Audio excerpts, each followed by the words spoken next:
শুভ সকাল আমার প্রিয় বন্ধুরা, তোমরা সবাই কেমন আছো? আশা করছি তোমরা সবাই খুব ভালো আছো। দাদনামারা ছোট্ট একটা গ্রাম থেকে আমি পূজা তোমাদেরকে জানাই পূজার ব্লগ চ্যানেলে অনেক অনেক স্বাগত, অনেক অনেক ভালোবাসা। তো দেখো আধা ঘন্টা হয়েছে ঘুম থেকে উঠেছি 7টার সময়, এখনও কোনো কাজ সারা হয়নি, শুধু ঘরের থেকে ঝাঁটটা দিয়েছি আর রুমটা একটু গোবর দিয়েছি। এখনও অনেক কাজ পড়ে আছে, আবার ফুচকা ভাজাও পড়ে আছে। তো চলো তাড়াতাড়ি করে এবার বাসনগুলো মেজে নেবো। বাসনগুলো সমস্ত বাসন আমি ঘাটের ধারে রেখে দিয়ে এসেছি, এখন সেগুলো মেজে নেওয়ার পালা। তো চলো তোমরা আমার সাথে থাকো, আমার ভিডিওটা দেখতে থাকো। তো চলো আমি সারাদিন কী করছি। তো ঘাটে দেখো আমি নেমে পড়েছি, আর নেমেই দেখো ভালো করে আগে বসে নিলাম সাপোর্ট করে। তো আমি সব সময় না ঘাটে বাসন মাজি, তো আর ঘাটের মধ্যে না দুটো করে ইট রেখে দিই।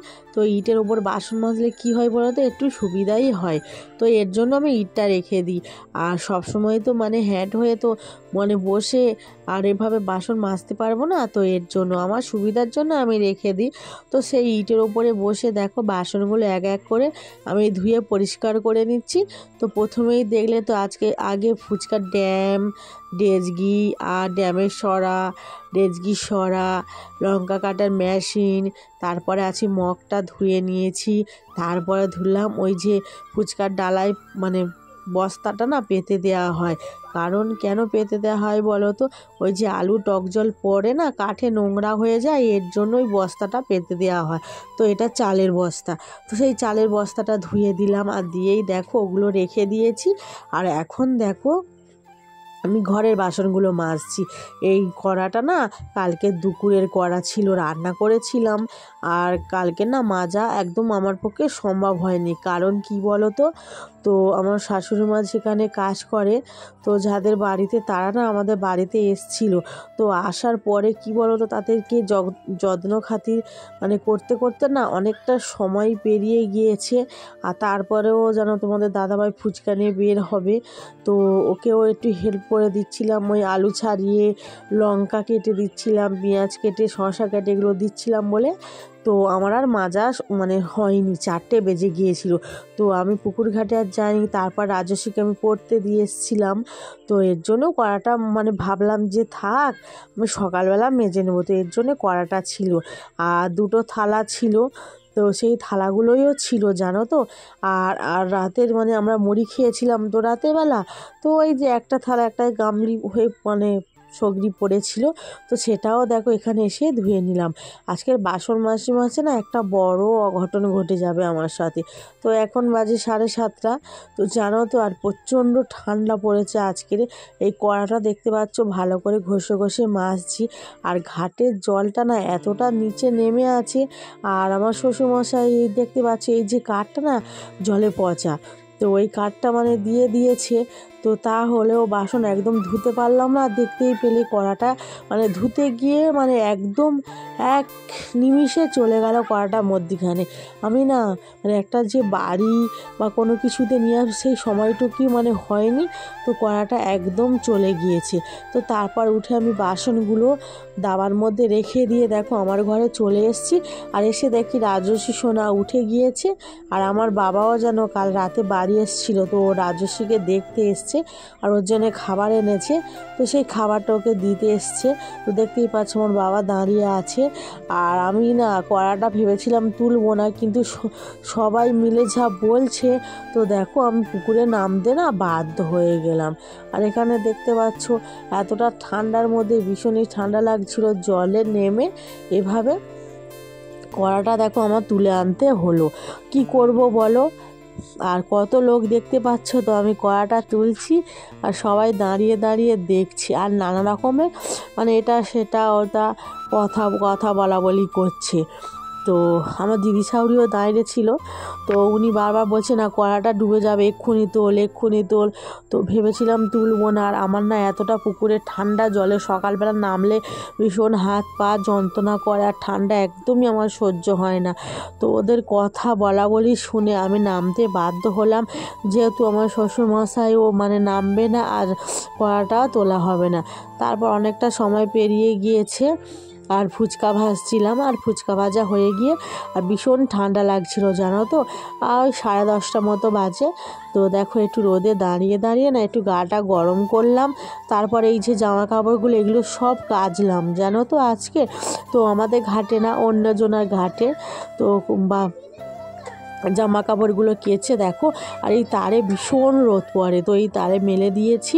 আর এখানে দেখতে পাচ্ছ আজকের আমাদের বাড়িতে এসছে আমার কাকার ছেলে আর আমার মেজো বোনের মেয়ে আর আমার মেয়ে না, ওরা খেলা করছে ভীষণ আনন্দ করে। আর সবাইকে জানো একটা করে কাঠি লজেন্স দিয়েছে। তো সেই কাঠি লজেন্সটা সবাই এক রকম কালার নিয়েছে, তো হলুদ রঙের। তো দেখতে পাচ্ছ এখানে ঘরের ভেতরটা কি করেছে ওরা তিনজনে, সমস্ত খেলনা জল মানে কাগজ ছিঁড়ে একদম ভর্তি করেছে। তো আর একবার ঢেলেছিল, আমি তুলে দিয়েছি, আর আবারও ঢালছিল। তো আমি আমার দেখো কাকার ছেলেকে বকলাম, বকতে দেখো তুলে দিচ্ছি। আর ও না তেমন একটা আমাদের বাড়িতে আসে না, ওর বাবা মা আসতে দেয় না, তো এর জন্যও আসে না। তো তারপর দেখো আমার তো সকালবেলা যেহেতু চান হয়ে গেছে, এর জন্য দেখো আর চানটা আলাদা করে করিনি। তো রান্না বসিয়ে দিয়েছি একদম। আর এই টমেটো জানো তো 250 গ্রাম টমেটো নিয়েছিলাম, 4টে হয়েছিল। তো 2টো আমি ডাল রান্না করেছি, তার মধ্যে দিয়েছি। আর 2টো কেটে দেখো রাজস্বী চাটনি খেতে ভীষণ ভালোবাসে, তো ওর জন্য দেখো একটু চাটনি বানিয়ে দিচ্ছি। আজকে রান্না করেছি ডাল আর আলু সিদ্ধ, আর কিছু করিনি। আর যেহেতু ঘরে কিছু নেই আর মাছ না আজকের কিনলাম না, তো ভাবলাম ডাল আর আলু সিদ্ধ আর রাজস্বীর জন্য 2টো ডিম সেদ্ধ দিয়েছি। তারপর দেখো রান্না বান্না কমপ্লিট হয়ে গিয়েছে। আর এখন জানো তো দোকানে না আমাদের চাটনি নিয়েছে না, তো বাচ্চারা সবাই চাটনি কিনে আর এভাবে না এই কাগজগুলো ছিঁড়ে দোকানের সামনে ভর্তি করেছে। চাটনি নিলে কি হয় বলো তো, ভীষণই নোংরা হয়, কিন্তু একটা চাটনি বাচ্চাদের একটা মন পছন্দ জিনিস। তো চাটনিটা নিলে বাচ্চারা সবাই খুশি হয়, মানে দোকানে সবাই কিনতে আসে, এর জন্য চাটনিটা নেওয়া। তো দেখতেই পেলে আমি ভালো করে পরিষ্কার করে ঝাঁট দিয়ে নিচ্ছি। আর এখানে কতটা পরিমাণে কাগজ জমা হয়ে গিয়েছে, মানে আজকে সকালবেলা নিয়েছিল, তো এর জন্য। আর সেই কাগজগুলো দেখো আমি ভালো করে ঝাঁটা দিয়ে মানে এক জায়গায় একদম পুকুরের ধারের দিকে জড়ো করে দেবো, তারপর পুড়িয়ে দিলে হয়ে যাবে। আর নয়তো আমি যখন উনুন ধরাই না, এই কাগজগুলো নিয়ে আমি উনুনটা ধরিয়ে দিই। তো দেখতে পাচ্ছ ভীষণই ধুলো উঠছে। তো তারপর দেখো আমি ঘরে আমার ঘরে পুজোটা করে নিয়েছি, সেটা তোমাদের সাথে শেয়ার করা হয়নি এই ভিডিওতে। অন্য সময় তো শেয়ার করি, আজকের অত দিতে পারলাম না। আর এখানে দেখতে পাচ্ছ দেখো তারপরে ভাত খেতে বসে গিয়েছি। আর বাবা না এসে তরকারিটা দিয়ে গেছে, মানে আমাদের ওই বাড়ি মাংসর তরকারি আর একটা সবজি চচ্চড়ি বানিয়েছিল। তো চচ্চড়ি আমি খাই না বলে নিয়ে আসেনি, আর মাংসর তরকারি নিয়ে এসছে। আর রাজস্বীর জন্য আঝালা করে মানে সিদ্ধ করে একটা তরকারি করে দিয়েছে, ও খাচ্ছে। আর আমাদের করেছিলাম তো তোমাদের বললাম, আর একবারও ডাল আর আলু সিদ্ধ। আর বাবাদের বাড়ি থেকে এই তরকারিটা দিয়ে গিয়েছে আমাদের জন্য, আমাদের ঝাল তরকারি আর রাজস্বী আঝালা তরকারি। তো দেখো তুমি কোথায় যাচ্ছ? বিয়ে করতে।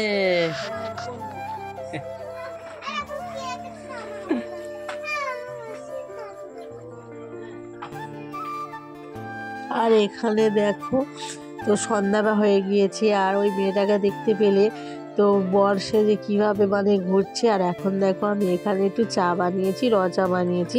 তো সন্ধ্যাবেলা এটাই আমাদের টিফিন আর রাতের খাওয়া দাওয়া, আর খাবো না জানো তো। আর রাজস্বীকে দেখো একটু মানে দুধ মানে গুলে দিলাম, আরও নিজেই গুলে দিল। আর এখন দেখো প্যাটিস দিয়ে মানে চাটা খেয়ে নেবো, আর রাতে আর কিছু খাবো না। তো বন্ধুরা তোমাদের ভিডিওটা কেমন লাগলো? যদি ভিডিওটা ভালো লেগে থাকে অবশ্যই লাইক কমেন্ট শেয়ার করে পাশে থেকো। তো টাটা বাই বাই, আবার কালকেরে দেখা হবে।